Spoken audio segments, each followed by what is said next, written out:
Okay. Just a little bit of background. Okay, so I'm not a computer scientist. Okay, I'm here to talk about JavaScript.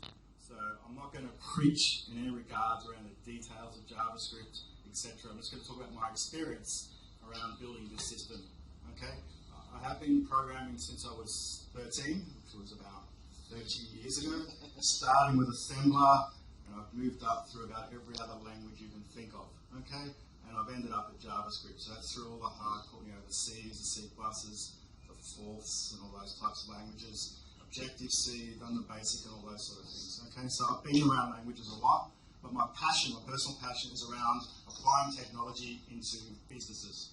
Okay, which I see a lot of business owners struggling with running their business, etc., and actually helping them run their business, because that's what creates the world around us. Okay, so in 2000, started a business called Ibicom. That was around building a fully hosted application. Okay, so the internet was just coming out, we had dial-up and stuff like that, and I actually saw a medium that we could actually deliver this technology to the medium-sized ones. And just to cater, when I use the word enterprise, I'm using that in a sense of any business. Okay, in Australia it's a little bit skewed. We sometimes see the word enterprise as corporates. Okay, I'm not talking about corporates here.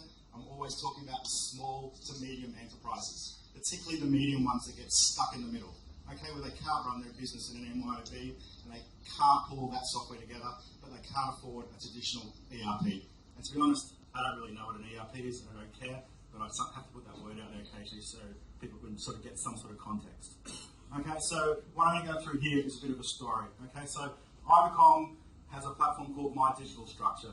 Okay, it's a fully hosted web API and platform, and inside that is where all the data is held, and then around that is 700 methods that allow you to interact, to build a website, a sort of anonymous website, e-commerce website, and then a full contact management, projects, products, orders, through to a full accounting package in Australia with payroll and stuff like that. Okay, because what we saw is these beautiful e-commerce apps being created and capturing data, but then when it comes out of the e-commerce, it just drops into nothingness. Okay, drops into this mess of traditional heavy apps. Okay, and what we've seen a lot, of course, and what's changed over 13 years is, especially in the last 4 years, are these things. Okay, we have human engaging devices. Okay, and most business owners that we deal with has one of these now, and they keep asking us, this just works, why can't the software? Okay, and they've also experienced it in a social sense using apps like Flipboard, etc., that just work. Okay, so this story is all about can we actually use JavaScript to help solve that problem. Okay? Ask questions. I prefer questions. All right. So just quickly, my role in Ibicom is we have computer scientists to do all that side of things. Okay, but we are lean and mean. We're Australian business. There's only 5 of us running that core business. Okay, so but I don't get involved in that. My job is actually going out there and talking to developers around how they can use it. And this is a result of that, actually building example stuff. So everything I talk about here is open source, available up on GitHub and stuff like that. Okay, but just to assure you, I'm not programming the core platform, if you ever happen to use our platform. Okay. Okay, so the goal of this project, which I started about a year ago on the outside of it. Okay, so the goal was to build an all-enterprise app. Okay, just an app that just works that a business can use. I'll get to the JavaScript, don't panic. Okay, but I'm just going to get through the context setting. It's got to be touch-oriented. Okay, it's easier to use. It's got to be delivered as a service. Okay, business owners just want it delivered as a service. As much as we love this stuff, and I'm very passionate about this stuff, they're not. They're passionate about what they do. Whether it be a plumber, a dentist, a technician, they don't care. They just want it to work. Okay, but they do care about things like that. They obviously want it to be secure. Okay, they want it to be light and agile. And our business is light and agile. And the other core programmer, the leader, that is very thin. And so, on average, we're very light as a group as well. Okay, but they want it to be light. They want it to be agile. They want it to be battery friendly. With no point sticking something on this when they're out all day doing their job that just flattens it in an hour or so. Okay, so to think about these things. And we also had to be expressive. Okay, the other thing we'll get to in a sense is that over enterprises last for years, so many people engage and many developers will engage with this as well. So if we can make this expressive as we can, then we can actually, many people collaboratively can add to this, in particular enterprises' needs. Okay, so these are sort of the goals that I set out around it. So design. Obviously, layering and separations of concerns is very key in this. Okay, it's what a wonderful world now. We've got all these different services and all these different technologies. So layering is very important in separation of concern. Okay, and also when I'm talking through a lot of this, having programmed for 30 years, a lot of this was actually just for myself, changing my own head. Okay, because I spent a lot of time in heavy frameworks that I inflicted on the world, and I apologise to a lot of people for that, as we do. But a lot of this is about me changing the way I think to actually achieve those goals. So a 3-second user does not equal a 3-year user. Okay? Most of the stuff we deliver for e-commerce, you've got 3 seconds or less to engage them. So lightness in terms of downloads of the JavaScript, the optimization of that, which can make it less expressive, is really important. Our users sit down in front of this app and probably will sit in front of it for 3 years. Okay, once that app is there, they sit in 3 years. Our longest user has sat in front of the app for 10 years. Okay, so that's another part of this as well, is that a lot of humans sit in front of these apps that have to stare at it for 8 hours a day. And to date, traditional enterprise software has been pretty ordinary. And it's sort of this thing they have to look at day after day. So part of this also is around making it more human friendly. But an understanding of that, because that will actually change the way you design it a little bit, and some of the thinking and some of the frameworks you can use. It sits on a medium form factor. Okay, so focused around this. Okay, obviously workstations that got rolled out over the last 30 years, or PCs as we knew them, was a little bit of an accident. Okay, that shouldn't have happened. It never needed to happen. It needed to be this. You're talking to someone who in 1985 was lucky enough to get involved with a Macintosh, so highly influenced by the fact that there's a lot of things delivered over the last 20 or 30 years that didn't really need to occur, because most people need that. If you're an engineer, you need a workstation, but for the rest of most of the businesses out there, the mass only need this. A human does not equal machine. Okay, and this was a big one for me in terms around typing. Okay, so when you're dealing with machine typing, accuracy of data is really important. Okay, but as you get closer and closer to the human that's going to engage with this, we are highly untyped. Okay, I don't know if you deal with a lot of humans and people, but we're genuinely untyped. Yeah, we're emotional, we're flaky, and we're not really that strict. So one of those things was, as you move away from the machine, you can actually change the way you think. And if you're using layering and separations of concerns, that means that each layer can have a different tolerance to typing. Okay? We'll get to that a little bit further in a sec. And form does not equal function. Of course, the fundamental of layering, I'll put this down, I won't pick it up again in a second, is that the function at the back of this is completely different to the form at the front, in the sense of, once you have separation of function and form, magic happens. Okay? It happens in the car industry and all those sort of things. We'll put that again. Obviously, HTTP, I don't understand anything other than HTTP. It just communicates over HTTP. Okay, it's just the language that is used, apart from the actual form language we'll get to in a sec. And if it exists, use it. Okay, so rather than trying to create everything myself, as I've been guilty of, when 30 years ago you had to, but also the fact that if it exists, use it. Okay, and that's at all levels, not just talking about code. Talking about using the engine that's already on here. If it's on here, use it, leverage it, and all those sort of things. Okay, so some of the fundamentals of design that I used while working through this. So architecture. A lot of talk actually about architecture, so I'm not really focused on the detail of coding in a sec. Okay, so key architectural decisions. It's I'm an engineer, so I'm a computer scientist, so if you're cringing when I start to use terms that aren't completely correct, don't worry about it.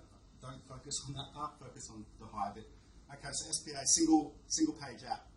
Okay, so it's all a single page app where the client is doing a lot of the work and it's just using the slave. And at the highest level, obviously using MVC, Model View Controller. Okay, for a number of reasons. It's, obviously layering, but of course humans use the MVC. I speak to a lot of people and they want to understand MVC. I say, well, it's been around for hundreds, thousands, and millions of years. Okay, this is a human thing. We have a model. which is our brain, the whole data in, and you have a particular view of that person. And all we're trying to do is link those together. Okay? And the controller, in that sense, is the environment we live in. Okay? Because each one of you will be seeing this slightly different, even though the model here is very consistent. So it's all around creating these different views around the same model. Okay? So obviously using that layout. So what I did, surprisingly, because I have children who like to eat, is I selected my digital structure as the platform. Okay? So I objectively looked around for a platform that I could host this app on, and I subjectively chose the one I'm involved in. Okay, but of course it can be any platform. So sitting in the middle is the Ivacom My Digital Structure platform, which has about 700 methods under an RPC model.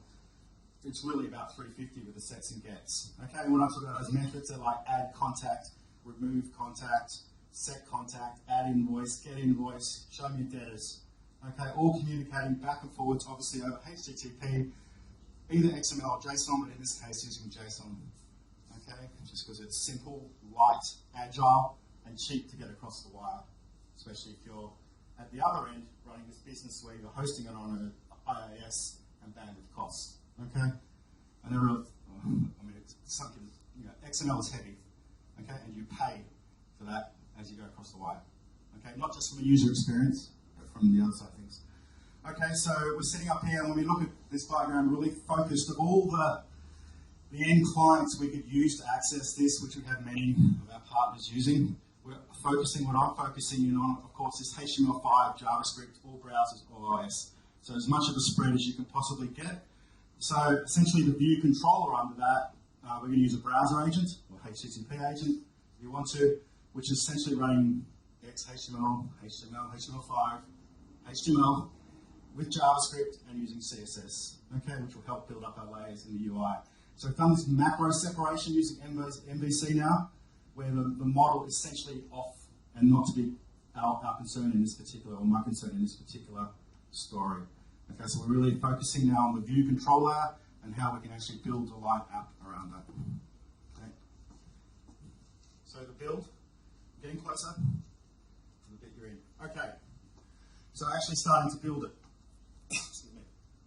So JavaScript, use strict, of course, and so all that sort of stuff. Using JavaScript as language. The tools I work in on this one. Sublime, who cares what you use, but I'm using Sublime. Chrome, as in just the debug, and GitHub. They're my three tools. Okay, this is a man that went through Microsoft Visual Studio and all the heavy stuff around that, and it was hard, it was difficult, visual source safe, and basically, in this sense, running these three light tools to be able to deliver this app. Okay, so it's lightness all the way through when we start to talk about this, not just in the app and the framework, but the way you build it and the way you resolve it out.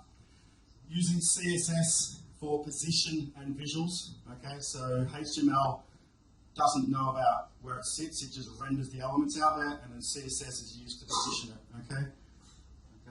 And obviously using sprites when you can for downloads and stuff like that. The HTML has one HTML page, which is an SPA, which is sitting up here. We'll go into a bit further. Okay, so essentially, now, okay, on our website, there's lists of many wonderful JS libraries, okay? Backbone, underscore, all that sort of stuff, okay? And we have developers using all those sort of things. What I was trying to do here was to keep it as pure and non-religious as possible, okay? So I was trying to create an example that could be used by many. And as soon as you start walking down one of those paths, you potentially alienate a lot of developers, okay? So in here, I'm using jQuery, okay? But really using it just as the sizzle, as a selector, okay? So sitting up here, you can see essentially the includes, the build this out, which we'll have a look at in a sec. So essentially running jQuery, using jQuery UI, for calendar, the date, the MD5 min for some hashing there, and essentially then we include this, the code in here, that is the namespace. We'll have a look at that in a sec. One control and another control file. But basically these three JavaScript files here is the code that I was working on. Okay, the rest all out there as dependencies. And we know about requires, JS, and all that sort of stuff. Okay, that can be used. It's not the point, is just creating an open example of that. Okay, and then, so out of all that, obviously we all know that one problem with JavaScript is global variables. Okay, so it's all sitting up in one core namespace, okay, that everything hangs off, and I'll show you in a sec about that. So essentially you've got my digital structure sitting down here as the platform. You then have the one blank space namespace, which is responsible for doing the core communication, and then you have a little control file that has some specifics around the app and some of the views, and you can actually run directly off that, or as a developer, like this one's done here, they can add their own control in, okay? And that control, because we're setting up in a namespace, and I've forgotten where I'm up to in the build, but basically it allows you to iterate. Part of this was the fact that as apps live in a business, they get modified a lot and they get touched by a lot of people, and if you start forking off a lot of the files that are actually used to build this, you can get into issues. Okay, so part of this was you essentially build, using a bit of reflection, use your own little JS, which on the last thing it does as the app is loading, actually modifies the core namespace and the view namespaces. So if I wanted to come in as a developer and understand what is different about a particular app, I look in one file and one file only, okay? And that will have all the code in there around it, okay? So very light, again, and I say light in terms of maintenance now. Okay, I've spent a lot of my life trying to work out how someone's built something, and a lot of people spend a lot of life trying to work out how I built something, and I've even spent a lot of life trying to work out how I built something 6 months ago. Okay, so it's all about layering all the way through the stack and keeping it light. Okay, so I'll get to that. So essentially, when it all rolled out, on the next screen, I'll jump a bit, but essentially you have the core, which pull in the namespaces that are responsible for each of the functional areas. Okay, again, I'm not using HTML assets in the sense of partials and stuff. I'm actually building the HTML. The JavaScript here is responsible for building the elements, and then CSS takes over in terms of positioning it. Okay, so there's no actual other code, okay? And all that the core namespace, the second file needs there is a browser, okay? And then it will attach itself to that and build the rest from there. Okay, so it has no dependency of other assets and stuff like that. Okay, we'll have a look at a sec. But the main thing then is that all these are doing, essentially building up the namespace, okay?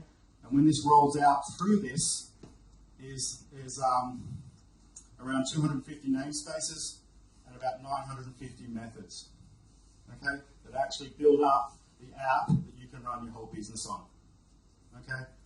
The reason for doing this was that when I go into a lot of traditional enterprises, they just tell me you can't build an enterprise app in JavaScript because it's too slow and all those sort of things. So they're used to working in a traditional sort of C Microsoft framework. So part of this was to prove that you could actually build up this and it runs well in JavaScript. And I think it takes, I don't know, about 0.3 of a second to compile.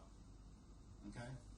And some people sit there and it was compiled in a traditional framework where it's 30 seconds, a minute to build it. Okay, so I want to prove, even with 900 methods, we'll have a look at the app in a sec, coming in and being loaded in dynamically and being compiled. Most of these, it's less than a second. It doesn't actually show up in the thing. It's just some of the accounting type ones that's got a bit more logic in it. Well, actually, you can see it take 0.2 of a second because it's all happening parallel by that stuff. Okay, so it's fast for compiling and building itself on the fly. So you essentially give the browser one JS file, it'll build an app, and then compile it and have it delivered faster than you can load Microsoft Word or a traditional fat app, if you want to call it that. Okay, so in this case, so I wasn't trying to be creative in terms of the actual look and feel, okay? There's some radical changes you can make to look and feel once you have this abstraction between form and function, okay, which is what some of the other developers are doing. Mine was about building a simple app from the ground up that allowed someone to run their business that would obviously was simple, clean, and would run on here in a web browser, okay, using a flat design. So the outcome of that is once you have a HTML5 page, you can find a browser agent and you can obviously find an internet connection, and you have a log on. Once you log on, it will build this app for you in real time in less than a second, and that's actually across 319 namespaces, 950 methods. Okay. One of the other things I love about using sort of obviously an array or the object to hold the namespaces is you can actually write functions that help query yourself. Okay, so if I'm a developer and I've never seen this app before, I can pull up the console and I can actually write namespace util about the console, and it will actually describe itself, its methods. And you can actually start to pass in filters here that will actually then allow you to discover how the app is working, and obviously the code behind that. You can obviously use standard JavaScript querying if you wanted to, but it just helps you understand what the app is there. So if you want to understand what happens when someone clicks on people or contact person, you could actually ask it to filter on contact person, which was our previous slide, and it will describe it about it. Okay, all obviously sitting up in this one global array. Okay, so not buried in functions within the app itself. So very light, maintainable. And if I wanted to change one of these functions here, okay, rather than going to the source and forking that source off and creating a nightmare for myself in the future, I would create my own control JS associated with this, and then I would actually change the value of that function in real time. Okay, that's wild. I love that stuff. But it's just because if you've been involved in maintaining someone else's code, it's a nightmare. And we're talking about SMEs, we're talking about fragmented millions of these people out there if we're actually going to get this technology out to them. Because we haven't yet, we've failed as an industry. Alright, so that's it sort of building up there. I'll just log on quickly and show you it working. I forgot to do that quickly. I'm finished. Please give me the move on, shut up. So, I mean, it's simple. You've seen it all there. So just that's actually just an e-commerce site running off the same platform. Okay, one of the young developers done. So this is all driven actually off a couple of pages. So once you've got the space, but the orders that come in flow straight into the back end. So in this case, we've got it sitting up on the Alt-Enter app here. Just refresh it and see if the demo gods are with me or not. So that was it there. So that was it. Obviously pulled the files from cache, but who cares because they're always going to be in cache. And it basically just compiled what you saw there. It ran through those 950 methods and make sure they worked within reason. Few JavaScript people don't say anything about it. But essentially, from a user's perspective, it worked in that sense. So I can now just move into the different areas in this particular case. The point of this is not to, but everything you're seeing here, so there's one div in the background, yeah? So if I view source, you won't see it because it's speak dynamically. So if I actually use my brain for a second, go into tools, developer tools, I can obviously just start querying out the elements in this. So you actually look, there's one div there, the container, and these are the main divs it's running off here. Okay? Because it's just reusing the same thing over and over again, the same logic. It's a singleton. The other KB, this is singleton app, obviously. Okay? But that's the way humans work anyway. You're just shifting them across the landscape underneath. Yeah? So they're moving it across. So this is the header div, the control div, the main div. All this thing required was the body tag, and it doesn't even require that. It will just hook itself onto anything it can, and then build up from there. So sitting under here then, obviously things like email. So here is that happened there.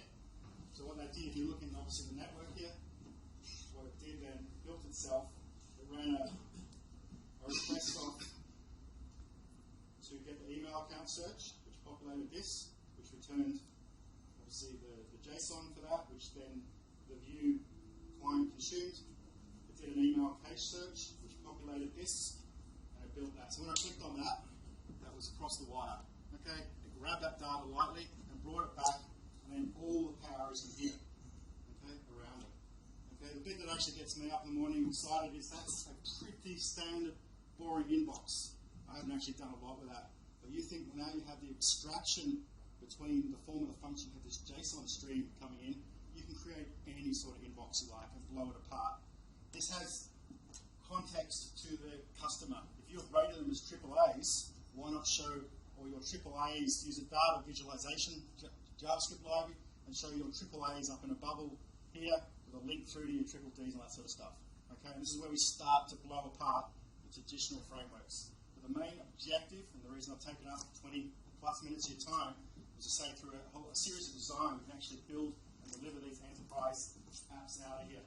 So again, if you wanted to build an accounting app, there's only about 5 or 6 accounting apps on the planet. You can build your own accounting app and not have to worry about the back end, okay?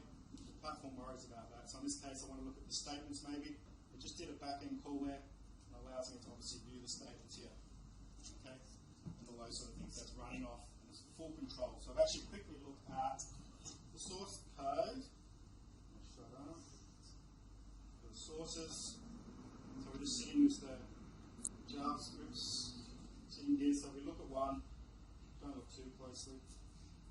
But essentially, this is all up in our GitHub and stuff like that. Is the, it just sets some stuff on the namespace. It's a singleton, so it's actually holding some stuff on there. And as you imagine, when you build something like this, you can go through second pass and stuff like that. But it actually just sets some context. The object is contact person, set some methods, and you'll see the same process is going through each one. You can do massive normalization or rationalization if you wanted to. But part of this, in my own head, was this: you have so much of the logic on the back end you don't have to worry about. You actually don't have to use as much rationalization and black boxing up here. You can actually leave it quite coming back to the expressive nature. Okay, so what to me appears in here to be really ordinary code for my 30 years, actually, if we're thinking about getting apps to the business owner, can actually be quite powerful because it's expressive in a sense. Okay, so a lot of that was about the fact that you don't have to worry about a lot of things. You can actually change the way you do it. And that was the difference between that. And I don't use double equal signs in some cases because in here it's untyped. Okay, and it just adds a whole lot of hassle worrying about the typing of things. The human just wants to see the data and wants to see it manipulated. If there's any number crunching, it happens, of course, in my digital structure. And my digital structure says no a lot. Okay, it says no a lot. I'll leave that to that. But basically says no, no, no, because it worries about this. This layer here, as a developer, I can do stuff and not worry about it.